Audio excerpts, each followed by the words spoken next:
Hello friends, मैं संदीप भार्गव स्वागत करता हूँ मेरे YouTube channel Sandeep chemistry hub में। लास्ट लेक्चर में हमने ठोस अवस्था के बारे में, इसके गुणधर्म और इसके प्रकारों के बारे में पढ़ा था। आज हम ठोस अवस्था का एक अन्य टॉपिक क्रिस्टल जालक या त्रिविम जालक के बारे में पढ़ेंगे।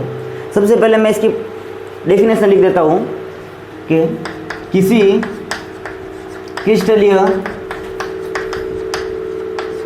ठोस में अवयवी कणों, अवयवी कणों को याद रखना, इसमें जालक बिंदु भी कह सकते हैं अपन। अवयवी कणों का त्रिविम में नियमित या निश्चित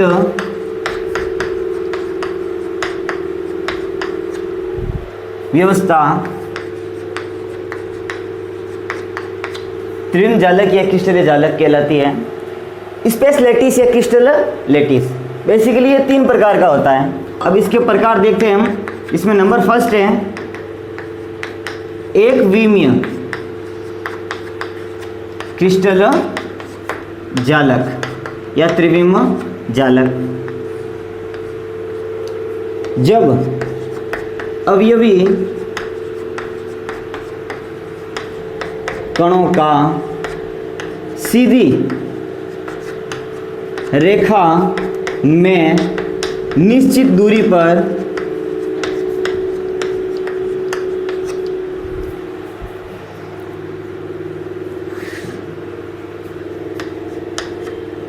पुनरावृत्ति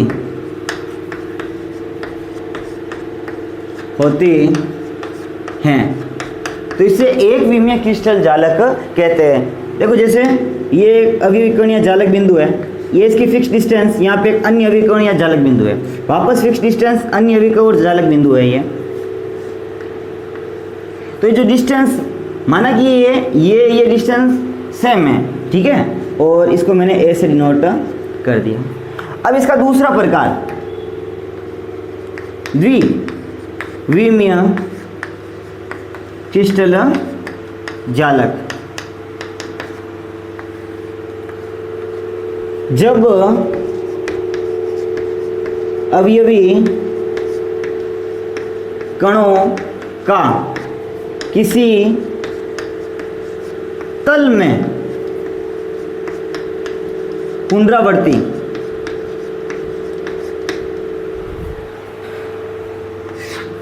होती है, इसे द्विविमीय क्रिस्टल जालक कहते हैं। जैसे ये जालक बिंदु, तो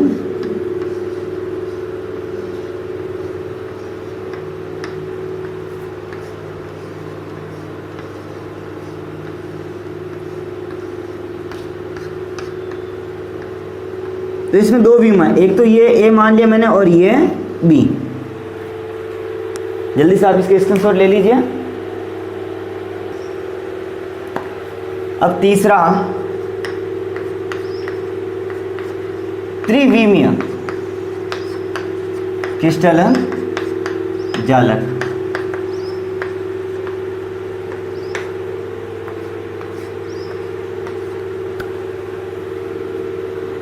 जब अवयवी कणों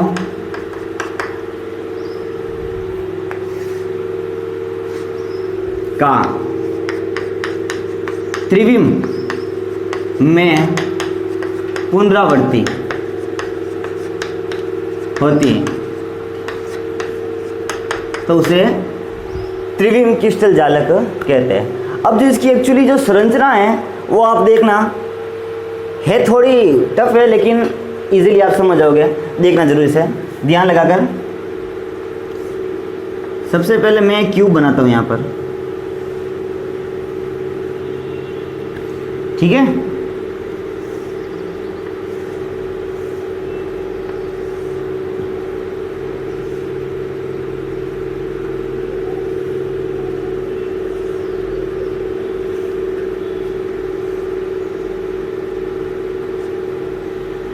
अब क्या करना है, जो मैंने ये बॉक्स बनाया ना, इतनी साइज का एक यहाँ पर भी बना देता हूँ।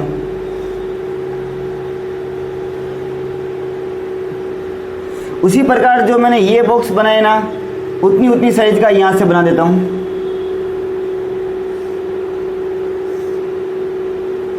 ठीक है, और वो का वो इसको इससे मिला देता हूँ मैं, और इसको इससे। अब हमने क्या किया था, जो ये बॉक्स बनाया था ना, इसके ऊपर इतनी ही साइज का एक बॉक्स और बनाता हूँ मैं।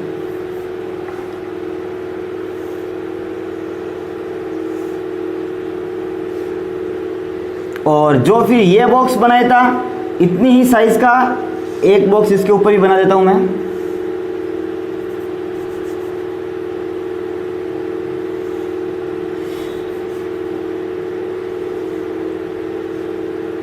और फिर इसको यहाँ से मिला देते हैं, तो इसको यहाँ से मिला देते हैं। वैसा का वैसा ये जो साइज है, इतनी साइज का यहाँ पर भी एक बॉक्स बना देता हूँ मैं। उसी प्रकार ये जो साइज है, इतनी साइज का यहाँ पर भी एक बॉक्स बना देता हूँ मैं।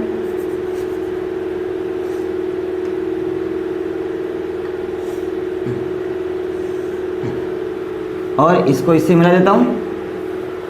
तो ये अपना एक त्रिविम जालक बन गया है। ठीक है, अब मेन बात यह है कि इसमें जो जालक बिंदु या अभिकर्ण वो होते कहाँ हैं, वो देखते अपन। सबसे पहले एक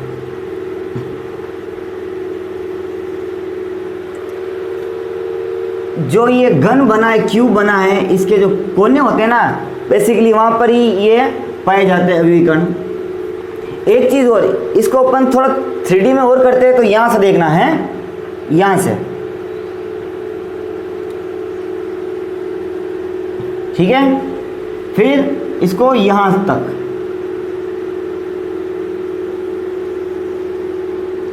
ठीक है, फिर इसको सीधा बना रहा हूं मैं एकदम, देखना। फिर इस लाइन से इसको मिला देता हूं।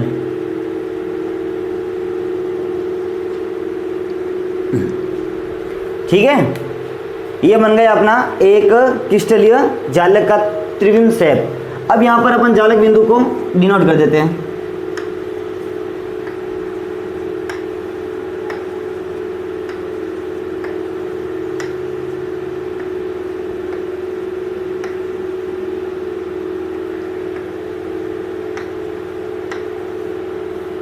एक इसको यहाँ से यहाँ तक मिलाना भूल ही गया भाई, सॉरी।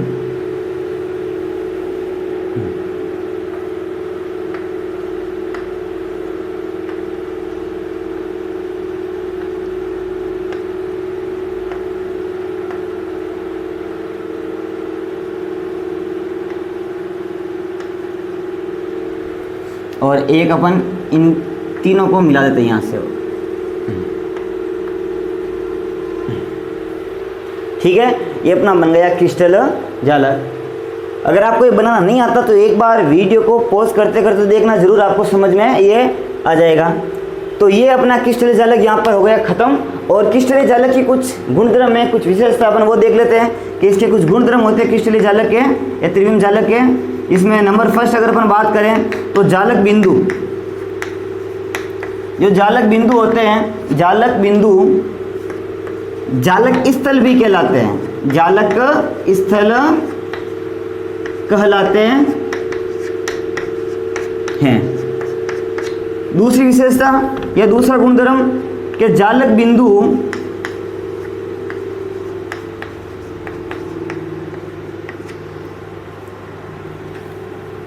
अवयवी कणों, अवयवी कण जैसे परमाणु हो गया, अणु हो गया, आयन हो गया, को निरूपित करते हैं, को निरूपित करते हैं।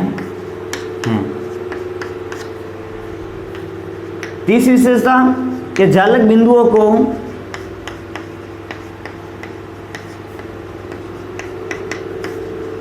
सीधी रेखा से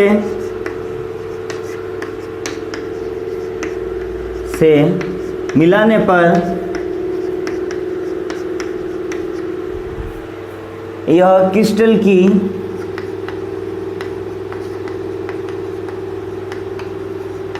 ज्यामिति बताते हैं,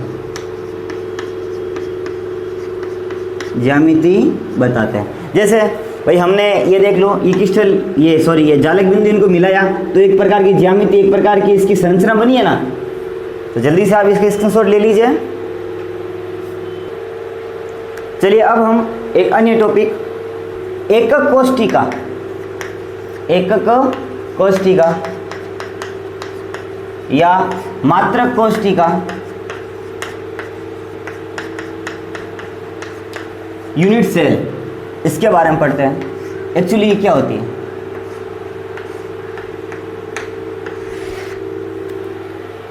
ये हमारा क्रिस्टल जालक है, इसकी संरचना है।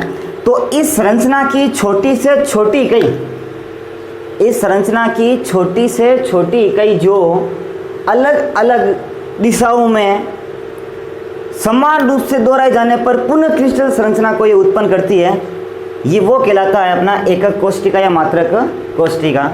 अब देखना, इसमें मैं एक इसकी एक है ना संरचना को बाहर निकालता हूँ, जिसमें देखो मैं कलर कर देता हूँ,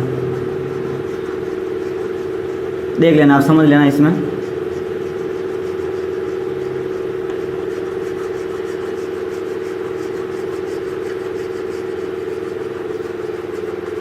मतलब ये संरचना मैंने बाहर निकाली। अब इसको मैं यहाँ पे थोड़ा बना देता हूँ।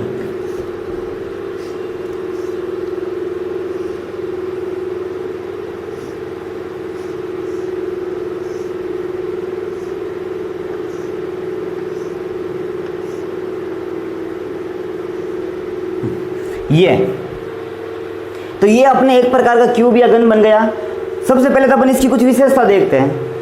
नंबर फर्स्ट, किसी भी क्यूब में टोटल 8 कोने होते हैं। देखो नंबर फर्स्ट कोना ये 1 2 3 4 5 6 7 और 8। अगली विशेषता क्यूब की क्या होती है? इसमें टोटल 6 फलक 6 फेस होते हैं। नंबर फर्स्ट ये देखना, ये यहां से देखते हैं, front face, back face, left right और ये ऊपर वाला अप एंड नीचे वाला ये डाउन। तो टोटल कितने फेस होते हैं? 6 फेस। और अगली बात, इसमें 12 होते हैं एज, किनारे। 1 2 3 4 5 6 7 8 9 10 11 और ये 12। टोटल इसमें किनारे कितने होंगे? 12। ये किसी भी क्यूब की विशेषता होती है। तो अब इसकी परिभाषा वो मैं लास्ट में आपको डिस्क्रिप्शन बॉक्स में, जो अभी ये लेक्चर 2 सॉलिड स्टेट का पढ़ा रहा हूँ और इससे पहले जो लेक्चर फर्स्ट पढ़ाया है, अभी जो पढ़ूंगा और फर्स्ट लेक्चर में मैंने जितना भी पढ़ाया है उन सब के आपको नोट्स विधि पूर्वक नीचे डिस्क्रिप्शन बॉक्स में मैं लिंक दे दूंगा, वहाँ से आप PDF थ्रू डाउनलोड कर लेना। तो इसकी परिभाषा बता देता हूँ कि भाई किसी भी क्रिस्टलीय संरचना में वो छोटी से छोटी इकाई जो भिन्न भिन्न दिशाओं में समान रूप से दोहराई जाने पर एक पूर्ण क्रिस्टल संरचना का निर्माण करती है, उसको अपन बोलते हैं एकक कोष्ठिका या फिर मात्रक कोष्ठिका। अब हम इसके प्रकार के बारे में पढ़ते हैं। ये मूल रूप से 2 प्रकार की होती है।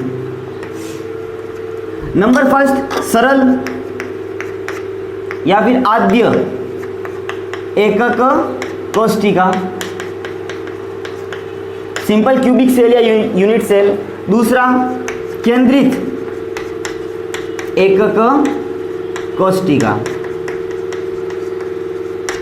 सेंटर्ड यूनिट सेल या सेंटर्ड क्यूबिक सेल भी अपन इसको कह सकते हैं। इसको SCC के नाम से भी जानते हैं और आदि का मतलब प्रिमिटिव, तो अपन इसको PCC भी कह सकते हैं। सिंपल क्यूबिक सेल, ठीक है, एकक कोशिका ऊपर क्यूबिक सेल भी कह सकते हैं। और ये 3 प्रकार की होती हैं। नंबर फर्स्ट, फलक केंद्रित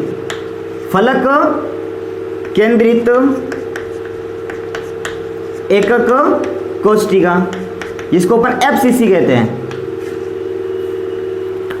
दूसरा, अंतः ध्यान रखना ये है, या फिर काय केंद्रित एकक कोशिका, जिसको बोलते हैं बॉडी सेंटर्ड यूनिट सेल या बॉडी सेंटर्ड क्यूबिक सेल, और इसको अपन BCC से प्रदर्शित करते हैं। अगला है अंत्य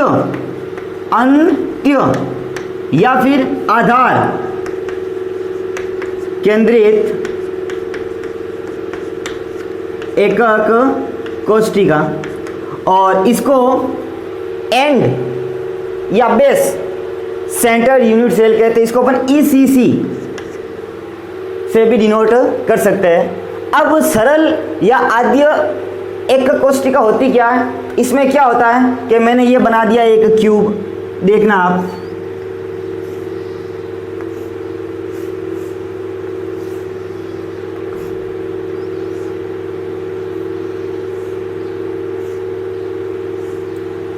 तो ये सिंपल क्यूबिक सेल की विशेषता ये होती है कि इसमें जो अवयवी कण होते हैं ना, वो केवल घन के कोनों पर ही स्थित होते हैं। तो इसमें टोटल, जैसे कि हमें पता है 8 कोने होते हैं, मैंने बताया था, तो 8 कोनों पर मैं ये अवयवी कण एडजस्ट या जालक बिंदु भी कह सकते हैं, इसको एडजस्ट कर सकता हूं मैं। और ये मतलब परमाणु भी होते हैं, ठीक है ना, क्योंकि भाई अवयवी कण है, परमाणु, अणु, आयन कुछ भी हो सकते हैं। अब फलक केंद्रित एकक कोशिका, इसमें क्या होता है, ये मैंने बना दिया क्यूब,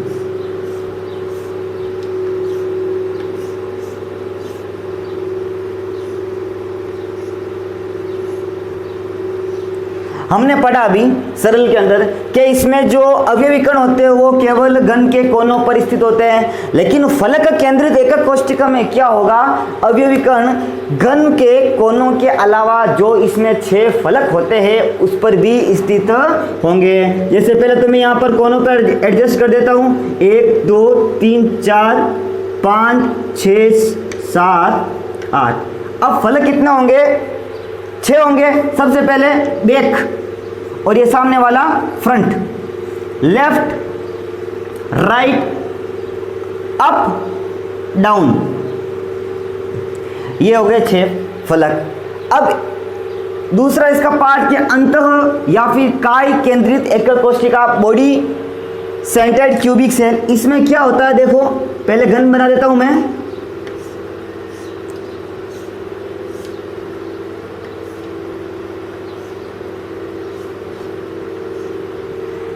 वो की वो बात। इसमें क्या होता है कि भाई जो अवयवी कण होते हैं वो कोनों पर स्थित होते हैं, तो इसमें क्या होगा, अवयवी कण कोनों के अलावा एक सेंटर, एक केंद्र में भी स्थित होगा। तो 1 2 3 4 5 6 7 8, ये 8 तो अपने पास क्या हो गए, कोने। अब केंद्र ये बीचों बीच एक, उसी प्रकार अंत्य या फिर आधार केंद्रित एकक कोशिका, एंड सेंटर्ड क्यूबिक सेल, इसमें क्या होगा कि भाई जो अवयवी कण हैं, जो जालक बिंदु हैं, कोनों पर तो स्थित होंगे ही होंगे, लेकिन साथ में एक समांतर फलक पर भी स्थित होंगे, एकांतर फलक, आमने सामने वाले फलक पर भी स्थित होंगे। कैसे, अगर ये मानूं मैं बैक तो ये मानूं फ्रंट, तो एक अवयवी कण यहाँ पर बैक में और एक अवयवी कण यहाँ पर फ्रंट में भी स्थित होगा। तो आई होप यू अंडरस्टैंड, और इनकी जो डेफिनेशन है वो बता तो दिया, डिस्क्रिप्शन बॉक्स में मिल जाएगी आपको, वापस देख लो एक बार कि एकक कोशिका क्या होता है कि त्रिविम जालक में छोटी से छोटी इकाई जिसको विभिन्न या अलग अलग दिशाओं में दोहराने पर पुनः एक क्रिस्टल संरचना को उत्पन्न करता है। ये 2 प्रकार की होती है बेसिकली, सरल आद्य केंद्रित एकक कोशिका या और दूसरा केंद्रित एकक कोशिका। सरल इसको SCC, और ये 3 भागों बांटा गया, फलक केंद्रित, अंत्य केंद्रित, अंत केंद्रित, काय केंद्रित और आधार केंद्रित, ये 3 प्रकार हो गए इसके। सरल में क्या होता है, अवयवी कण ओनली घन के कोनों पर स्थित होंगे, फलक में घन के कोनों के साथ 6 फलक पर भी स्थित होंगे, अंत में घन के कोनों के साथ एक केंद्र पर भी स्थित होगा, और अंत्य में घन के कोनों के साथ एक समांतर फलक, आमने सामने वाला फलक, left right up down back front, वहां पर भी स्थित होगा। जल्दी से आप इसका स्क्रीनशॉट ले लीजिए। चलिए अब हम एकक कोशिका के पैरामीटर्स के बारे में पढ़ते हैं। ये क्या होते हैं, जैसे मैंने यहाँ पर पहले एक क्यूब बना दिया,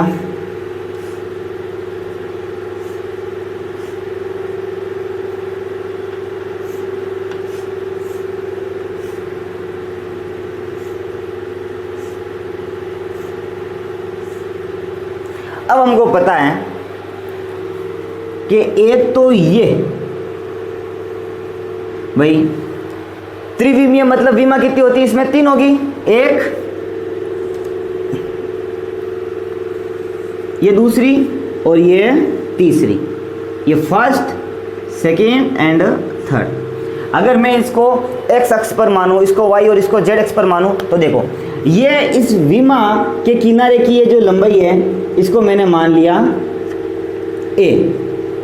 क्या मान लिया? a। तो इसके सामने एक एंगल बनता है, तो ये एंगल क्या होगा? अल्फा। क्या होगा? अल्फा। अल्फा को अपन ऐसे या फिर ऐसे भी डिनोट कर सकते हैं। दूसरी भुजा ये या फिर ये ले लो, v में किनारा मैंने इसको b मान लिया, तो इसके सामने वाला एंगल बनेगा वो कहलाएगा बीटा। उसी प्रकार ये एक तीसरी भुजा या किनारे इसको मैंने c मान लिया, तो इसका सामने वाला एंगल बनेगा वो होगा गामा। तो ये एक्चुअली इसके पैरामीटर होते हैं।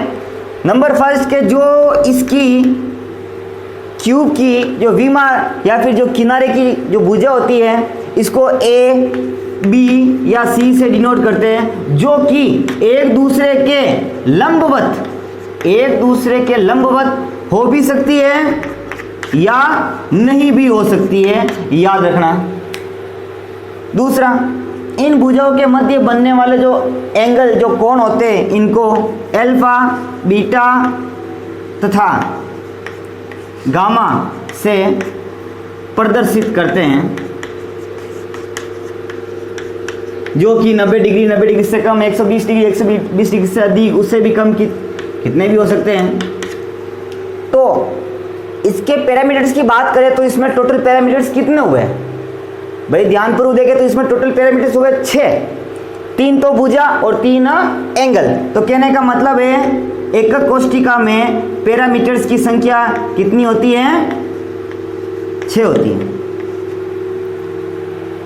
चलिए फ्रेंड्स, आज की अपनी जो क्लास है वो अपन यही समाप्त करते हैं। और एक बार मैं फिर यही कहूँगा कि मेरा ये जो वीडियो है आप इसको लाइक करें ना करें, दैट्स योर चॉइस, लेकिन इन वीडियो को उन बच्चों तक प्लीज़ ज़रूर शेयर करना जो बच्चे कोचिंग अफोर्ड नहीं कर सकते हैं, उनके पास इतने पैसे नहीं होते कि वो कोचिंग करें। आपसे रिक्वेस्ट करता हूँ